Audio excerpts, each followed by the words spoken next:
ഈ മാസം 19-ന് ആരംഭിക്കുന്ന ചാമ്പ്യൻസ് ട്രോഫി ക്രിക്കറ്റ് ടൂർണമെന്റിന്റെ ഫൈനലിസ്റ്റുകളെ പ്രവചിച്ച് രംഗത്തെത്തിയിരിക്കുകയാണ് ഓസ്ട്രേലിയൻ മുൻ താരം റിക്കി പോണ്ടിംഗ്.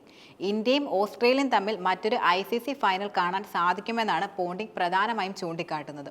ഇരു ടീമുകൾക്കും മികച്ച താരങ്ങളും നിലവിലുണ്ട്. കുറച്ചു വർഷമായുള്ള ICC ടൂർണമെന്റുകളുടെ ഫൈനൽ നോക്കുകയാണെങ്കിൽ അവയിൽ ഒരു ടീം ഇന്ത്യ അല്ലെങ്കിൽ ഓസ്ട്രേലിയ ആയിരിക്കും. ഇന്ത്യ ഓസ്ട്രേലിയ ഫൈനൽ മാത്രമാണ് നിലവിൽ ചിന്തിക്കാൻ കഴിയുകയെന്നും ICC റിവ്യൂ എന്ന പരിപാടിയിൽ പോണ്ടിംഗ് തുറന്നു പറഞ്ഞിരുന്നു. ഫെബ്രുവരി 19 മുതലാണ് ചാമ്പ്യൻസ് ട്രോഫി ക്രിക്കറ്റ് ടൂർണമെന്റിന് തുടക്കമാകുന്നത്. ഫെബ്രുവരി 20-ന് ബംഗ്ലാദേശിനെതിരെയാണ് ഇന്ത്യയുടെ ആദ്യ മത്സരം നടക്കുക. ന്യൂസിലൻഡും പാകിസ്ഥാനുമാണ് ഗ്രൂപ്പ് ഘട്ടത്തിലുള്ള ഇന്ത്യയുടെ മറ്റ് പ്രധാന എതിരാളികൾ. ഫെബ്രുവരി 22-ന് ഇംഗ്ലണ്ടിനെതിരെയാണ് ഓസ്ട്രേലിയയുടെ ആദ്യ മത്സരം നടക്കുന്നത്. അഫ്ഗാനിസ്ഥാനും ദക്ഷിണാഫ്രിക്കയുമാണ് ഗ്രൂപ്പ് ഘട്ടത്തിൽ ഓസ്ട്രേലിയയുടെ മറ്റ് പ്രധാന എതിരാളികൾ.